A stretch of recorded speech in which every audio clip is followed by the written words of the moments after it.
Can you hear me? Yes. Good morning, everybody. Welcome back. This is day 3 of 5. You should all look to your left and look to your right and congratulate the person next to you for showing up. This is heavy material, and it's like a marathon, right? So keep going. Thanks for being here. So I think I'm a master of ceremony, the mistress of ceremony today.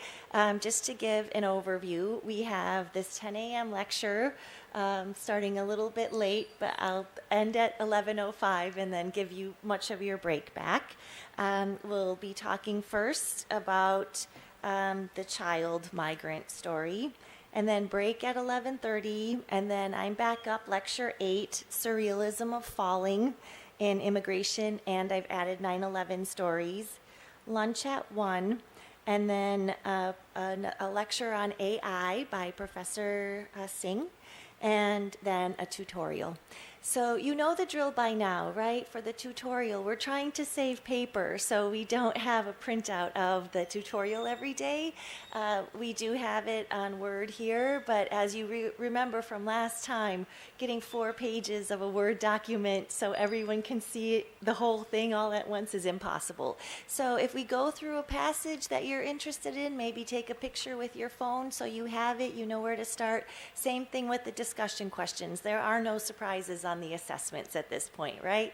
The passages on the slides are the passages on the assessment. The questions on the slides are the questions on the assessment. So if you take a picture, if you know right away what you want to write about, be prepared that way. With that said, I guess we should jump in, right? Can you see the slides with the lights on? You all right?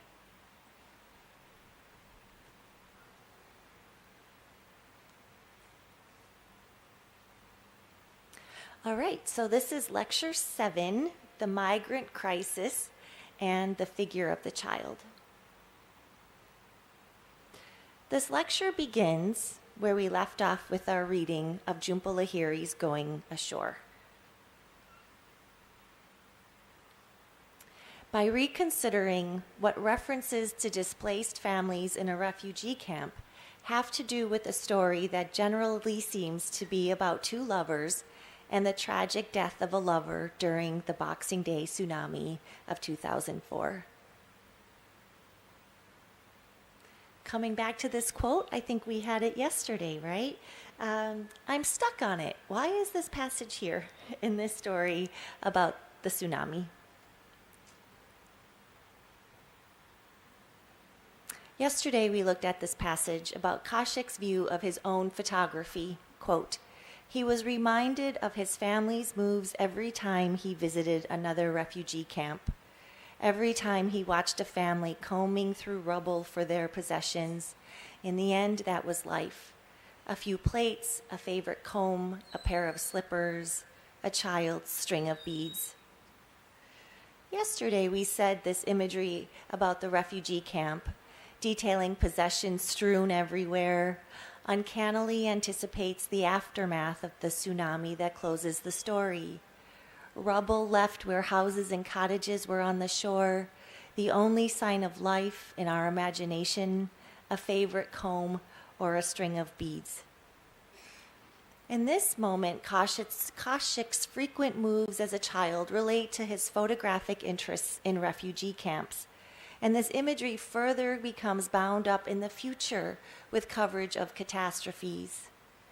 But I want to use this final phrase, this child's string of beads, as a starting point today, because it particularly emphasizes the vulnerability and point of view of a child, a figure foundational to trauma studies, dating back to Freud's analysis of the dream of the burning child from the Dream Book, Interpretation of Dreams.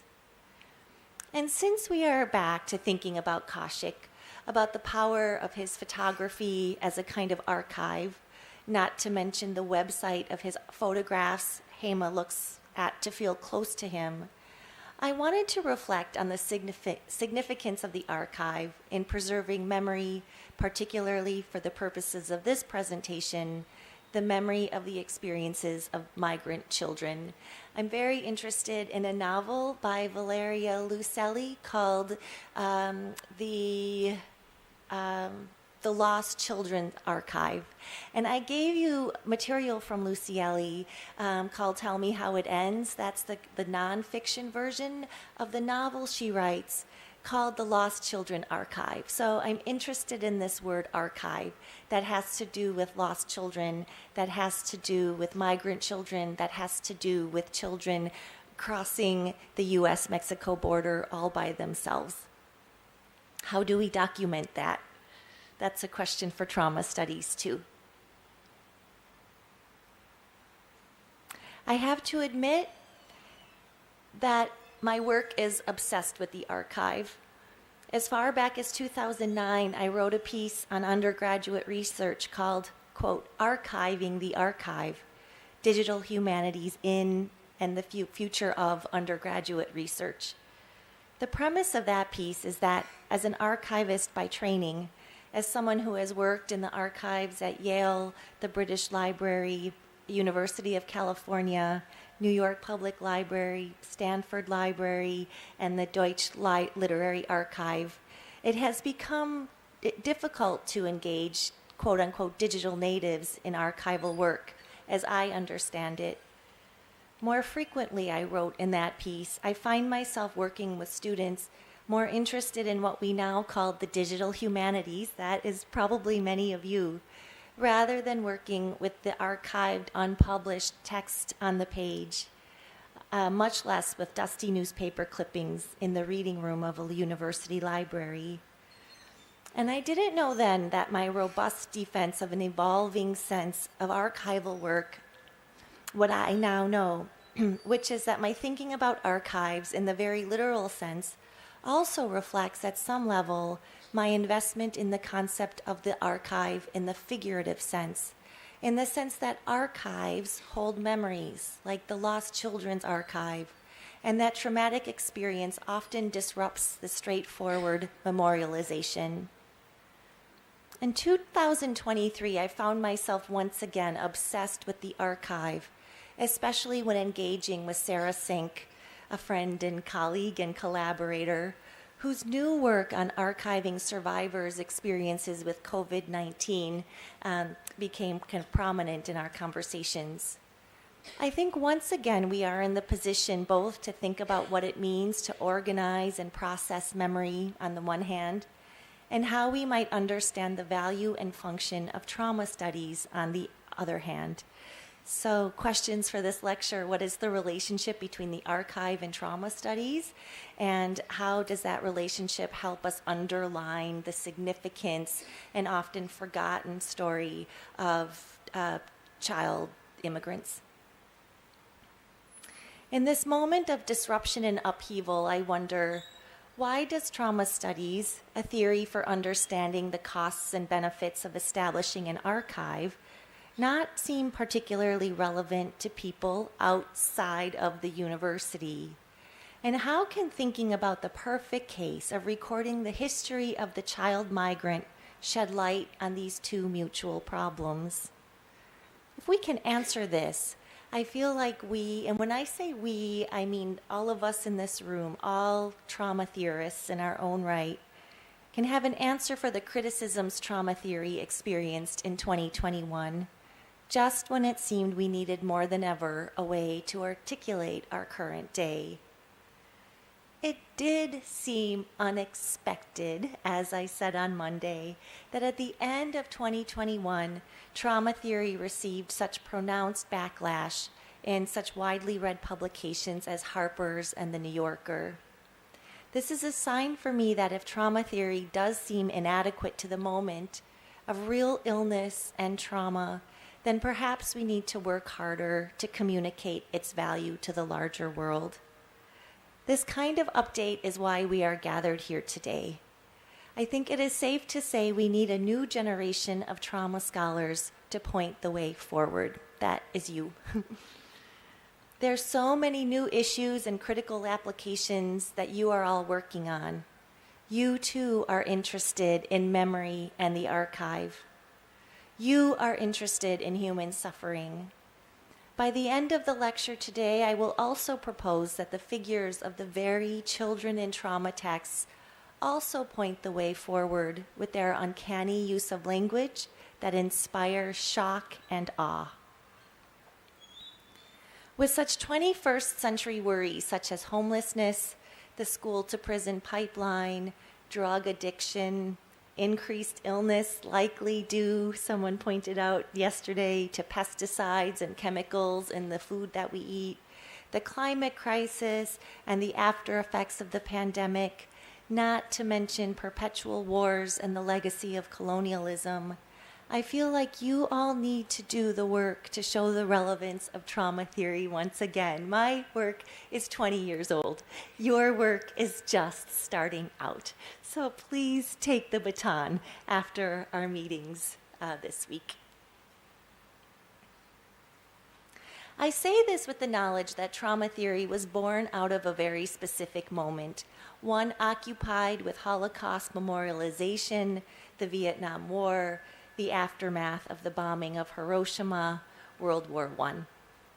And surely, as you have all pointed out, there are many new applications we might explore.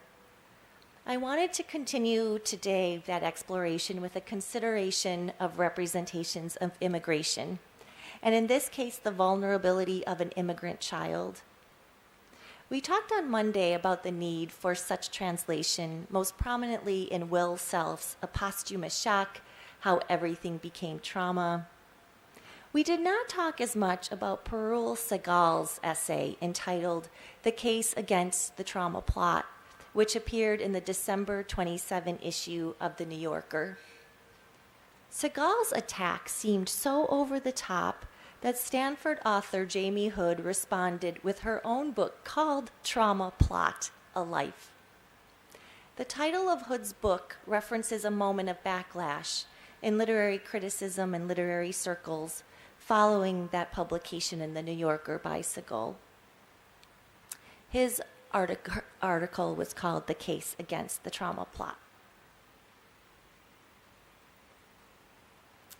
Jamie Hood had some disagreements with the article. She said, but more importantly, she took issue with how language from the article was weaponized by others to disparage testimonial literature and art. The place, quote, created permission for people to put forward anti-feminism under the guise of the aesthetic critique.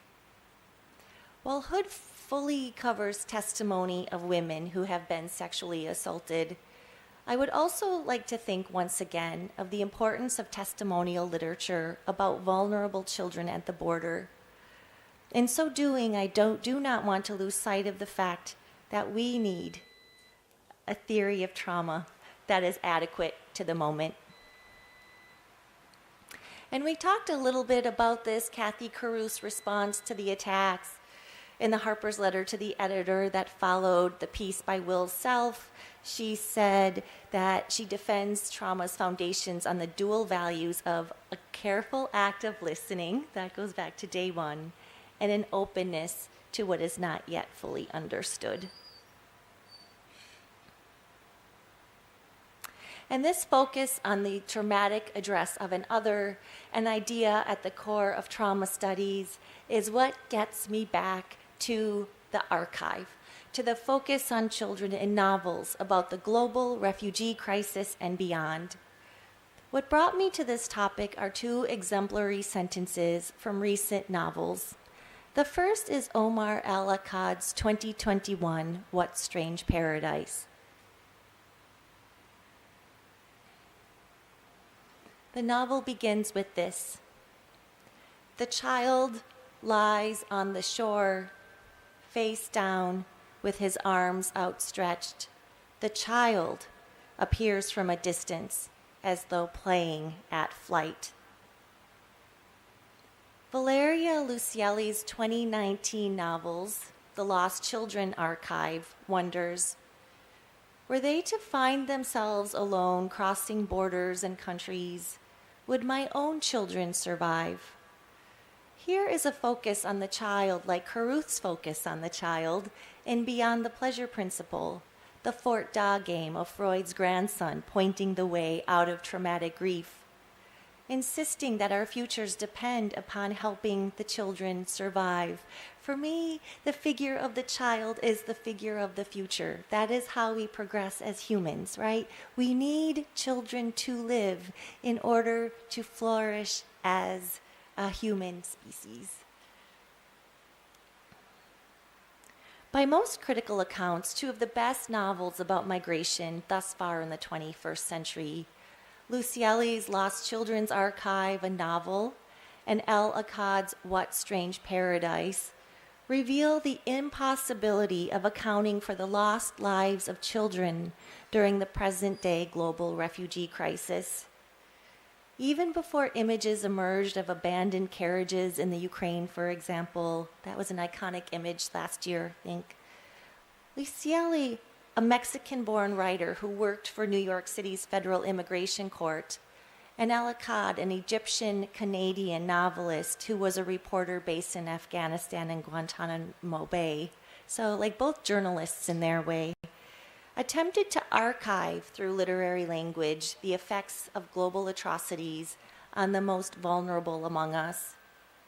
Both novels are highly elusive, with Al Akkad's novel beginning with the vision of a small child in the figure of Icarus, lying face down on the shore, as if formerly in flight.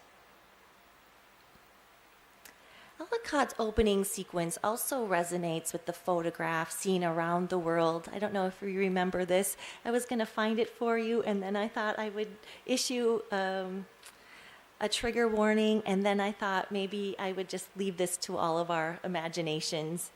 But the opening sequence reflects an actual literal photograph that was passed around the world of 3-year-old Syrian boy who drowned in September 2015 in the Mediterranean Sea. Similarly, Luiselli's novel represents at its heart the character's fascination with another book about lost children. Inside the book, there is another book, and that book is called Elegies for Lost Children, a self-referential figure for the novel we hold in our hands, a novel about a mother on a trip with her family as she documents lost children who are refugees. Such an investment in these stories about migrant children is no coincidence, I argue. They betray an international desire to document the history of lost and vulnerable children in the literal world, children who are abandoned and fleeing for their lives.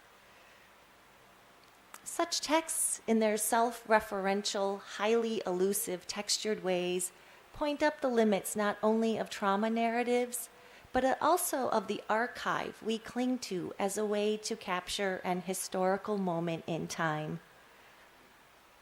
Luiselli's title alone, The Lost Children Archive, plays at paradoxes, as it fails fully to archive the lives and memories of the children. Perhaps then, I argue, that we may look to refugee literature published in the last 5 years as a guide for updating the theoretical discourses of trauma in the 21st century. Luiselli's Lost Children Archive reveals not the impossibility, but maybe the very failure of accounting for the lost lives of children during this crisis. At the heart of the novel is the very question we must ask ourselves, that we must ask of trauma theory. How do we tell the story of those who seem forever lost? In asking this question, we may return to Derrida's 1994 formulation of the archive in Memory, the Question of the Archives, where he theorizes a future possibility in the archive, the embodiment of new and productive ways to understand history. We've talked about all the heavy hitters so far, right? Freud, Damon, Lacan. You had to know that Derrida was going to come in here at some point, right?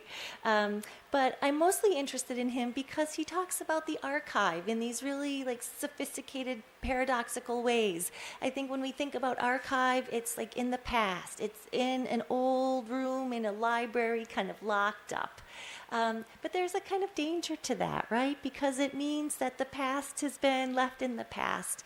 And so I think about like these theorizations of the archive along the lines of trauma to kind of bring it into the present. In his essay, Derrida begins with the notion that archive comes from archi, meaning commencement and commandment, and theorizes that there is future possibility in the archive. He returns to the age-old idea of the archive to theorize new and productive ways to understand history. However, I argue that 21st century novels about migrant children have tested this very idea. If we have not failed Derrida's idealized vision, then we have certainly failed ourselves.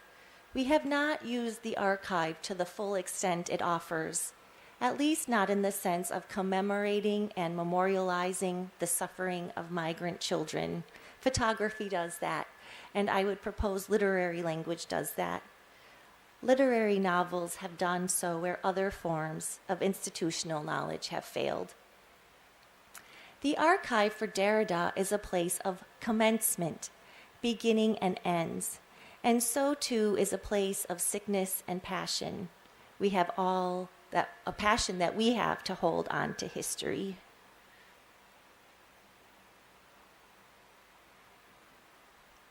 There are French speakers in here who will do much better with this pronunciation than me, so it's there on the slide. For Derrida, we are mal d'archives, in need of archives, listening to the French idiom, and in it, the attribute of en mal de. To be en mal d'archives can mean something other than to suffer from sickness. It is to burn with a passion. It is never to rest interminably from searching for the archive right where it slips away. The sickness for the archive, I think, is interesting and important. Looking back at this essay now, nearly 30 years later, in the face of another migrant crisis affecting the lives of countless children, and through the perspectives of these 21st century novels, Derrida's work on beginnings and endings, as found in the archive, seem almost quaint. So much of this history has slipped away, and maybe that is his point. And while I do not have an answer, I would like to call for an update of some of these ideas in light of literary migrant novels that focus, as trauma studies of the 1990s to the present day focuses, on the figure of the child. What would it mean, I ask in 2025, to think of the archive not as the future? And here, again, I'm arguing with my own writing on the late 20th century novels with World War II refugee children at the center. An essay that finds hope in Derrida's ideas. So much that I called that essay Archive Future. We'll talk about that in a moment. But as a failure, what if we thought about our current moment in terms of archive failure? A failure to keep safe even the histories of our collective pasts, to bear witness to children separated from their parents at the border and lying face down in the sand after a failed attempt at escaping to safe shores. What would it mean to read the figures of children in these two novels I referenced as challenging our confidence in the archive, as much as it pains me to say so, one that fails to remember anything about them outside of the pages of the fiction we hold in our hands? And what would it mean to build on, but then also update, the tenets of 1990s trauma studies with a focus on the ethical witness, testimony, and future possibility of the figure of the child to account for so much loss in this pandemic age? So just to kind of take a step back there, I would say we've done some really nice close readings, I think, of what Caruth says about the child, about what Freud says, about what Lacan says. Their figures of the child have to do with World War II. the Holocaust with World War I. But these ideas have not been updated so much since the 1990s, right? And so what I'm trying to articulate here is that you all have ideas in your heads about things that you can write about involving trauma, and even involving trauma and the child. The child in illness, the child in immigration, the child in homelessness, the child with incarcerated parents. So this is me just kind of opening the question once again for all of you. Sometimes I think maybe it is not necessarily fiction we need, but rather creative nonfiction, the testimony or traumatic account that Pearl Segal wrote against in the trauma plot. Luiselli authored not only the Lost Children Archive, a lovely novel you should read if you're interested in this topic, but also the nonfiction partner piece, which you do have, called Tell Me How This Ends, an essay in 40 questions.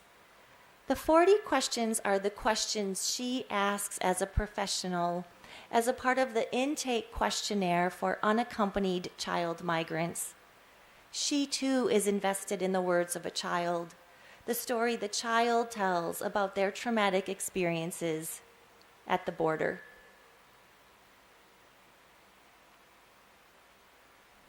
Of her work, she recounts, and this is in the essay, I hear words spoken in the mouths of children, breaded in complex narratives. They are delivered with hesitance, sometimes distrust, always with fear.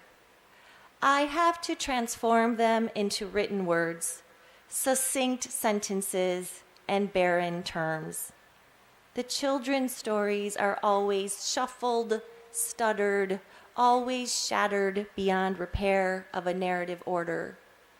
The problem with trying to tell their story is that it has no beginning, no middle, and no end. While Luiselli has as her primary focus the unsophisticated language of the child, we might also say she is describing here a child's representation of her own trauma, that is, the child's trauma, especially as it is without order, it is shattered beyond repair. The defamiliarizing language of the child shocks her into awareness when she later asks a teenager why they did not eat the 2 allowed frozen sandwiches per day in what is known as the ice box.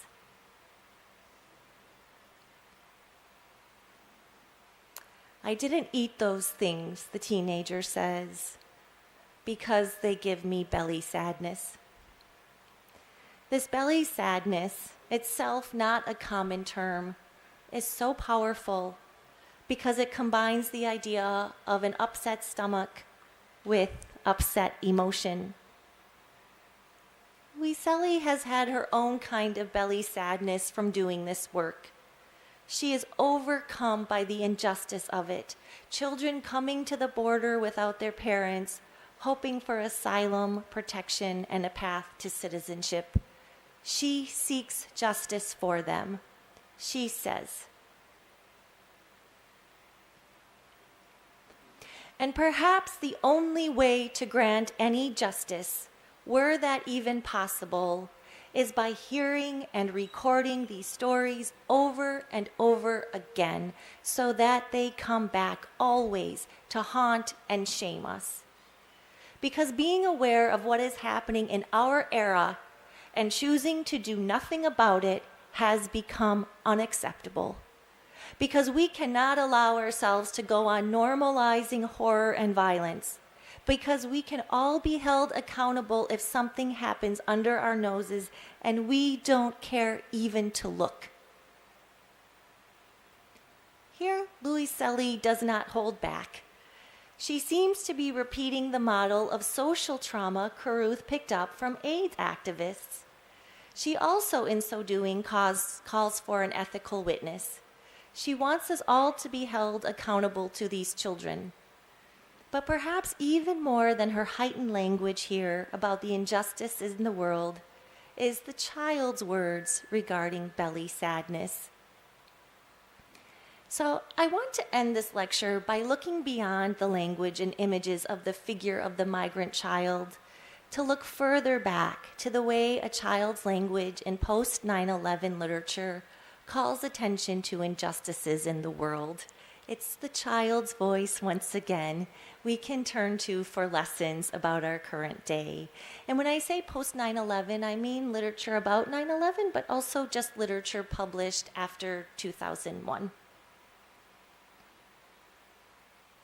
It is language that, although characterized via misunderstandings, errors, or mistakes, nevertheless create new meanings and new possibilities. It is in these new possibilities, I argue, that post-contemporary authors see a future in a way that post-Holocaust writers seem to reject. There is a way to read some of this language in terms of parapraxis, defined via psychoanalysis as a slip of the tongue, an error in speech that nevertheless successfully communicates an unconscious wish. One example comes from decades ago. Here's one from my personal life. Working on the middle school newspaper at my son's then middle school, when a sixth grader writing about the Paris terrorist attacks described an after effect as night mirrors, mirrors. Not nightmares, she said, but night mirrors. She had misheard all of this time how her sister referred to her own nightmares, choosing instead the more accurate term. During the night, our minds reflect back to us like a mirror everything that bothers us during waking life. I use this as an example of like the creative impulse with language that a child uses, a way of using language that makes us wake up and think, wow, that's really interesting, right? Belly sadness, night mirrors. In the past, I've argued that contemporary authors rely on representations of the vulnerable, mute, ill, or murdered child as an anti-reparative figure in order to connote social disintegration and the haunting effects of the 20th century.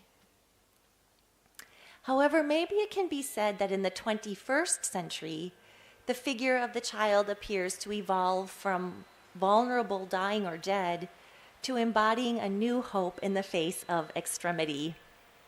So is it possible to think that literature itself, like a whole literary tradition, right? We think about the tradition from Romanticism to Victorianism to modernism to contemporary. What if something new emerged after, say, 2001 or 2005? And what we see in that newness is this creative way that a child uses, as represented, the child uses language, kind of pointing to a new hope.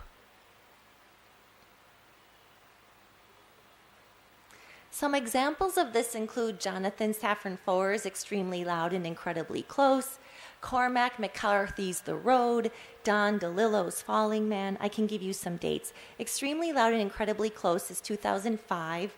Cormac McCarthy's The Road, 2006. Don DeLillo's Falling Man, 2007.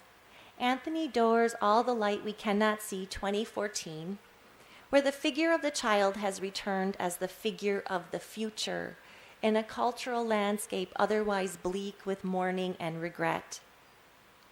Rather than focus on child's play, as was the tendency of Sigmund Freud in seeking hope after World War I and Beyond the Pleasure Principle, I now turn to the figure of parapraxis, failures in language that nevertheless foresee the possibilities of the future as heard in the voice of a child.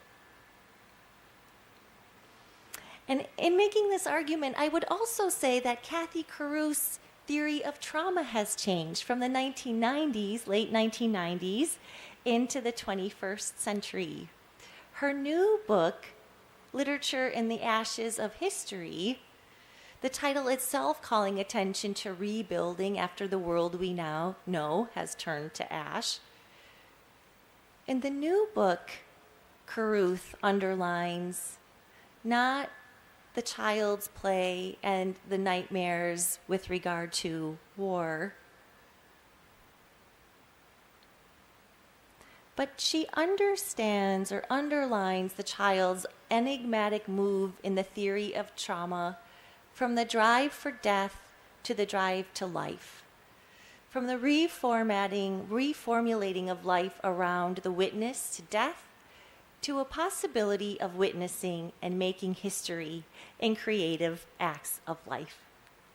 One way to read this is to understand Caruth herself as going back to her early work to say, I once read Freud's representation of the child's game as a witness to death. But what if we thought the focus there on the child's game was on the creative acts of life? And I want to think about a child's language, even the parapraxes, as a sign of creative acts of life. In returning to beyond the pleasure principle after the events of 9/11, in other words, her focus in literature in the ashes of history turns not to the problem of traumatic survival in the wake of war, but rather to the possibilities that art brings. The act of making history through creativity, such as the child's play, language, literature, and art.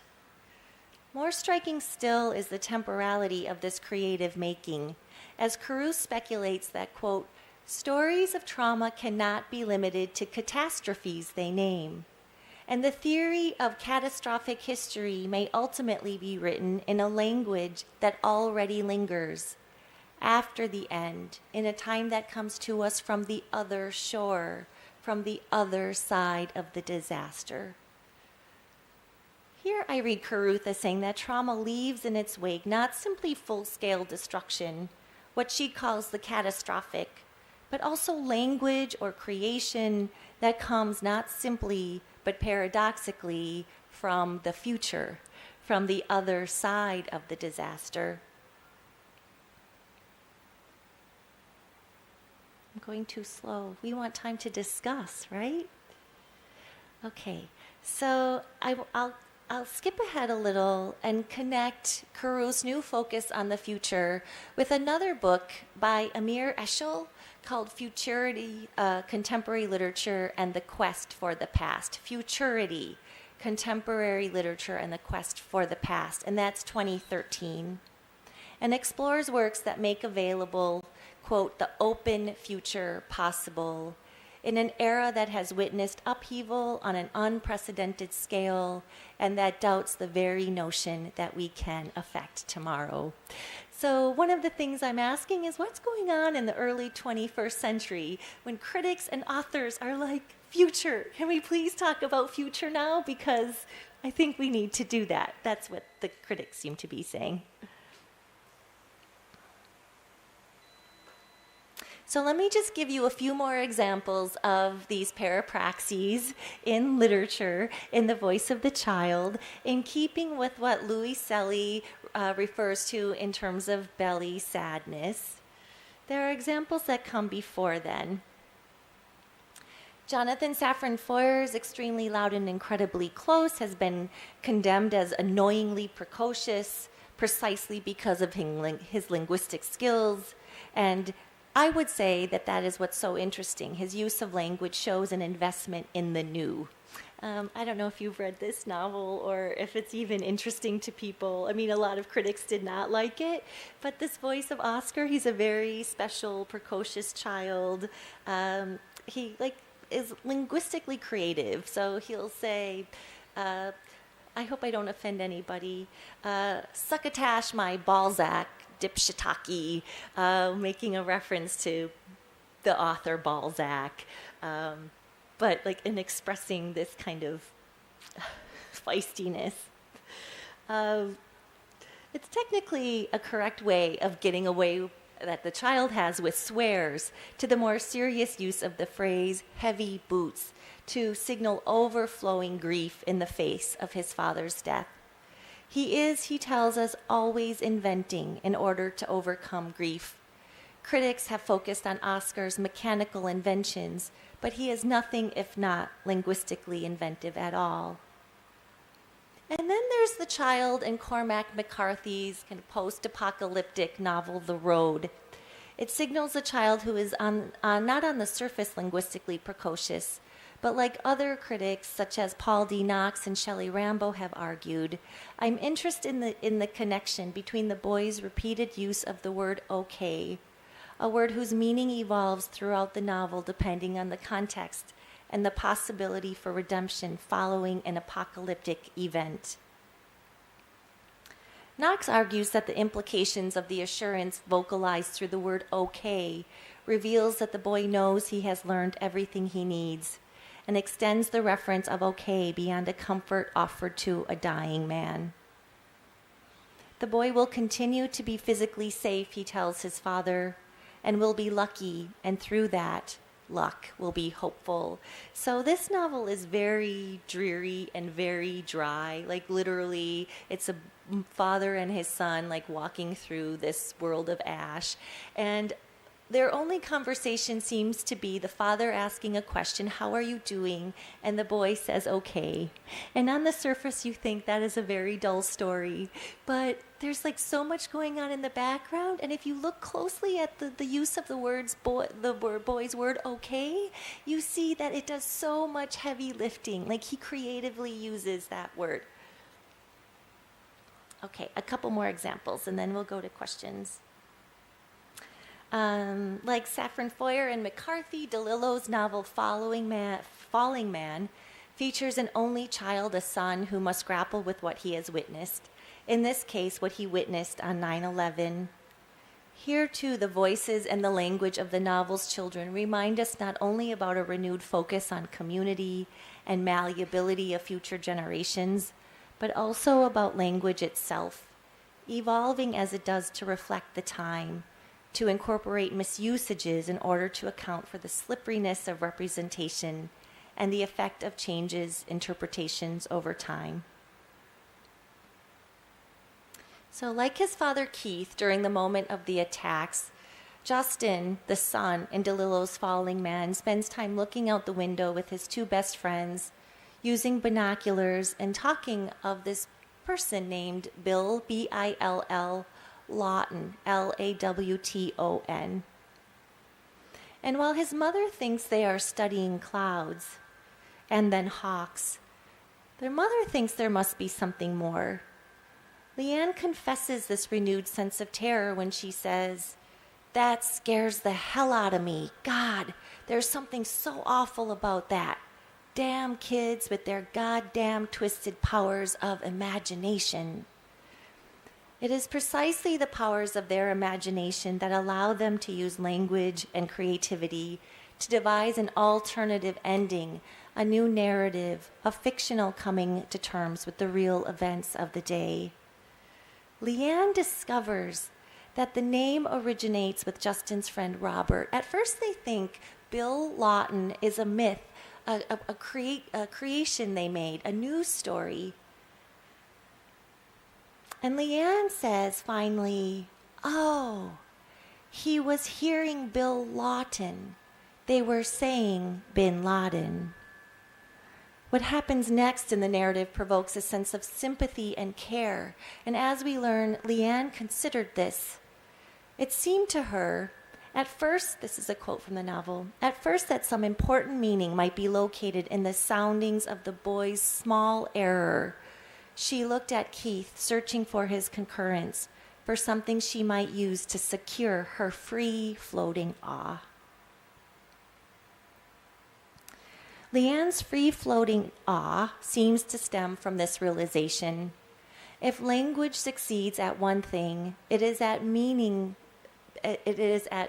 meaning somehow beyond itself, of knowing uncannily what it does not know, or conversely, of not actually knowing what it does know.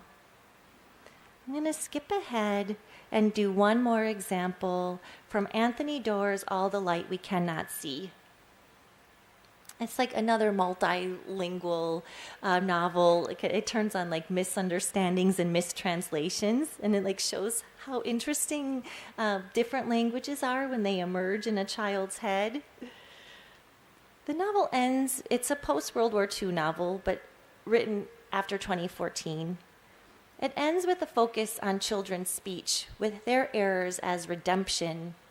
In a chapter entitled The Visitor, one of the children, now grown, has an encounter with a young boy named Max, who struggles with making the transition from German to French in conversation. And Doyer writes, Max stumbles through something unintelligible in French, leading an assistant to say, "No, no, behind as in back of us, not behind as in derriere." The survivor, now grown, says, "It is the obliviousness of children that saves us." So the boy hears behind and thinks bottom, but what the visitor was talking about was like physically, like the place behind, right?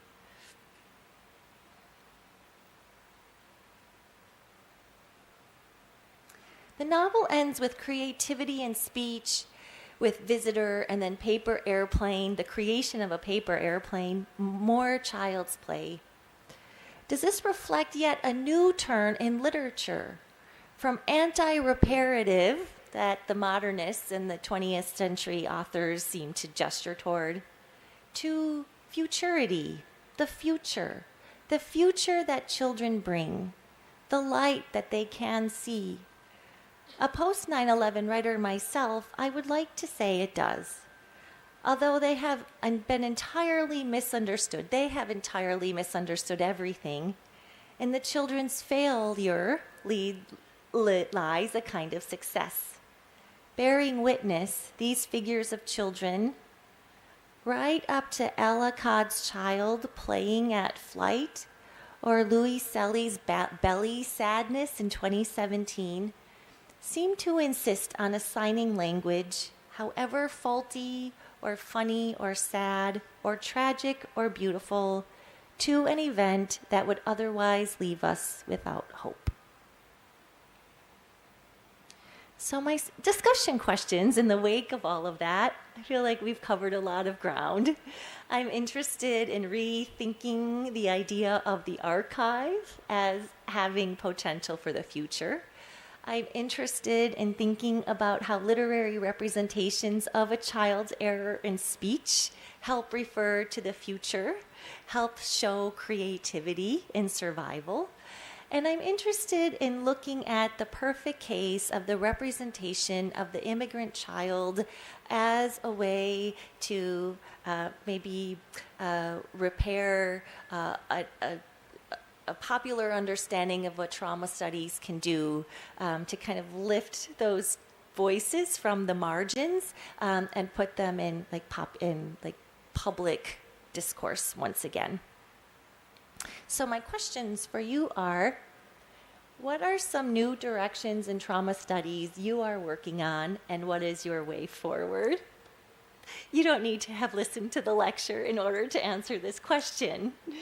Insofar as you've taken my early couple of paragraphs to heart as an invitation to find a new way to use trauma studies that updates the discourse, right? You see new things. You are reading new materials every day.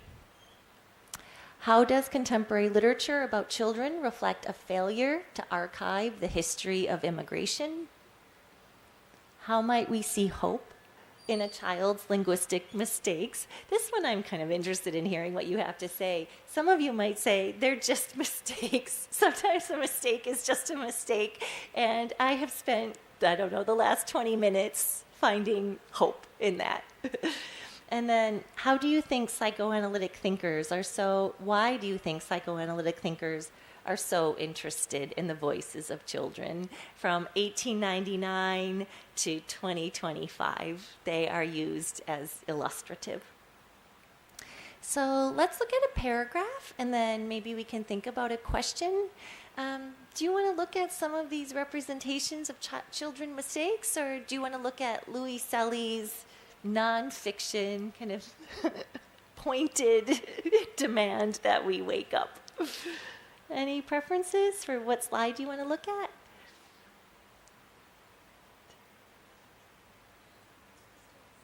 Children's mistakes? Okay. So I have two of them. Let's go back to the first one. This comes from the essay when Luiselli is talking about the conditions in the icebox. She says that when people are detained at the border by ICE, they are put into kind of a warehouse situation for 72 hours. It's called icebox because of the acronym ICE. It's also very cold. It's also very sterile.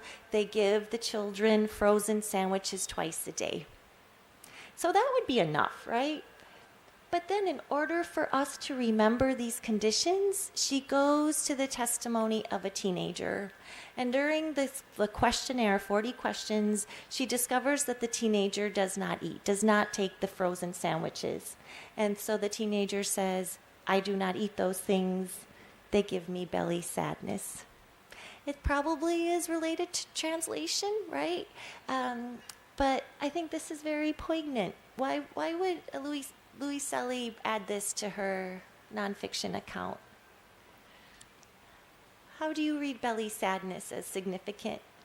As significant as a success and significant as a failure in translation?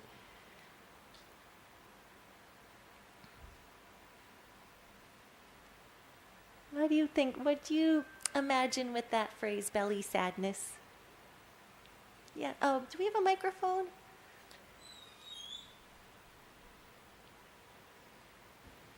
It was over here. This belly sadness could refer to horror or the fear the child is facing that he is going to confront the border patrol police or other people. And it also refers to it is kind of camp, we can say. Yeah, they are staying in a camp for so long hours, and then they are being interviewed. They don't even know the way, the route, how they came here. Absolutely. They had to answer, so all these refer to belly sadness. Yeah, that's so important. This is not about the sandwiches, right? She doesn't refuse the sandwiches because of the sandwiches. But as you say, belly sadness refers to so many things, like this complex issue of kind of discomfort that is both emotional and physical. A lot of fear, right? Okay.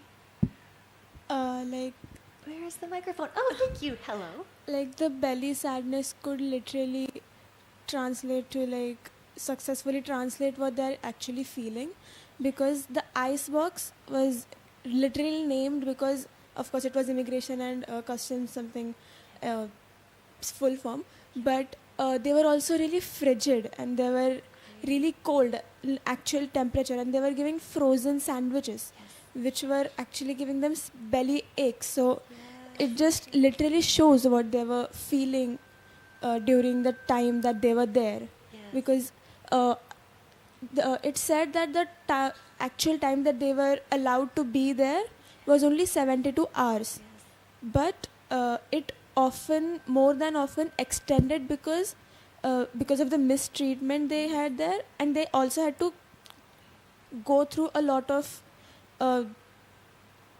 discrimination and a lot of exploitation against them, and a lot of sadness and stress and tension and anxiety and fright, and a lot of it just encompasses in that belly sadness thing. Yes, that's beautiful. So the sterility that you point up is really important.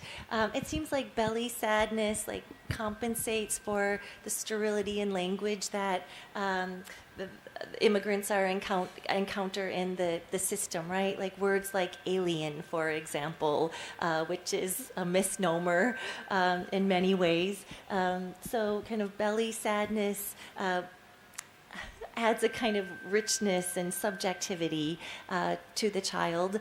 But also, as you say, I mean, we can't discount the fact that the child probably feels physically sick as well, and is not accounted for in the sense that there is no grown-up present to advocate for that child, except for, the Luiselli and asking her questions, and perhaps a lawyer assigned to the case.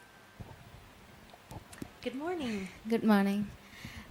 So for me, I think belly sadness, first of all, primarily means it shows the innocence of the child. So when that whole country, when the majority of people there are naming these children as aliens, as some otherworld creatures, so this word that, belly sadness, they could have just said, I have issues with stomach, but they don't know that. They are using these words because their minds are not developed yet that way. But still they have crossed borders to reach there. So it just shows that they are still children. Their innocence that have not left them yet. Great point. Yeah. Yeah, think about that juxtaposition of the innocence that this reflects, but also the deep, complicated experiences that they've had that led them here. If you're interested in train imagery, we talked about that a lot with regard to Freud and Kafka. There are a couple of paragraphs about what it means to cross over on a speeding train, right? Like how dangerous that is. So I love that you talked about that juxtaposition, right? Innocence, but so much experience, and how belly sadness seems to encapsulate that. There's a hand behind. Oh, there's a microphone here, and then we'll pass it back a couple of rows, and then a couple of rows again. Okay, yes. Okay, so for me, belly sadness could genuinely mean like them being physically ill, but for some reason my mind keeps going of them thinking where and how their parents are. That's why they could not digest what they're eating. Yeah. That's why they have this pit in their stomach of they don't want to eat anything. Yeah. They want to know where their parents are. They still want to know what their loved ones are doing. Even though they did migrate for a better good for themselves, but they would rather be with their family than be a migrant. Oh, absolutely. I love that. That's like a present absence, right? Where is my mother? We think about parents as nourishing their children. The frozen sandwiches is just a radical reminder that they're without their parents and the nurturing care that they provide. Yes. Yes, ma'am. Good morning. Good morning. From our perspective, a child linguistic mistake can show us hope because they reveal creativity, learning, and the mind's effort to make a sense of the world. This sign of growth, not failure, about a child's linguistic mistakes. That's all. Yes, thank you for saying that. If a grammar teacher saw this, they'd be like, belly sadness. No, that's the wrong word. And what you are saying is that's absolutely precisely the correct formulation for what we are talking about, right? And it's only in that kind of child's creativity that we can fully understand that experience. Thank you. Over here? And then we'll cross the aisle. Oh, there's a microphone over here too. Okay, so let's go here on the left and then move to the right. Good morning, Professor. Good morning. In my opinion, the expression adds to associating the pain with physical aspects in order to shed light onto the immense pain that is being felt, in order to express the severity of the pain, like it's associated with somebody who's not into that state of mind or who's not traumatized enough cannot feel the pain someone who is in that state who's feeling. So in order to convey that pain, the phrase belly sadness is used, that, this pain that you bear when your belly hurts really bad and you can't really speak about it because the pain is so immense. That is how the trauma delivers pain to its survivors. Also, it sheds light onto the grief that is being felt by the people who are in that state. It sort of tries to convey that the pain is not just mental but also physical. It's not just limited to the turmoil that's into the head, but now the pain has increased so much that it has, arranged its hand beyond the head and it's hurting the entire body, the entire existence. That's it. That's a really important comment. I'm so stuck in like the life of the mind, right? But as we talked about on Monday, there's that whole discourse surrounding narrative medicine, the focus on what it means to be able to describe the physical ailments, right? The pain that you feel that seems not to have any words. So that's bound up in belly sadness too, with the focus on belly, or just like the belly feeling sad is the belly feeling incredibly ill. Very good. And then over here. Yeah. I would like to just go a bit out of context and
I mean, that's the act of creation, creativity, right? You said it yourself. If a child does not know a word, they will make it up, or they'll take what they have knowledge of and like put it together, right? And for Caruth, that creativity is a source of the future, of survival, which is important to think about. Yes. So just to add to what everyone's already said, I think like a phrase like belly sadness, something I like about this and the entire passage overall was that there's no, there isn't too much detail. It doesn't feel like it's designed to make you feel sad or make you sympathize with it. Yeah. It's just very hard hitting. Yesterday we were talking about how one of the limitations of trauma studies through literature is that the reader can look away. And I think a phrase like this is something that blends like the immediacy of a photograph as well as leaving the scope for interpretation that a work of fiction or literature might have. Yeah, absolutely. This is emotionally resonant. It is hard-hitting. It is in that way poetry, right? It is not manipulative. Does not have an agenda. But this is the thing that sticks with us, right? It's the creative part. It's the literary language that comes out of the voice of a child who makes a mistake that maybe is more effective in telling the truth than Luiselli's 50-page book, right? Like that captures the experience. Okay, so maybe we'll have one more comment, and then I'm aware that you need to stand up and have a little stretch and break. So you want the final word? Ma'am, just to add, the Bally sadness also showcases the loss of childhood, because childhood is majorly about happiness and everything, but during this time of trauma and the child is the only thing that he can understand is the sadness, and it is everywhere. That's my point. Yeah, so important, right? The move from innocence to experience. This child, I think the teenager aspect is interesting. We didn't have time to get into that. But that child should be rebelling against parents, right? Like sneaking reading materials. Instead, it carries this melancholy, as you say, right? Which itself is a very powerful testimony to what they've been through. All right, so let's take a break. I forgot what I said about the schedule, but we'll come back at the right time, right? And we'll go on to lecture 2 on trauma and immigration. So thank you, everybody.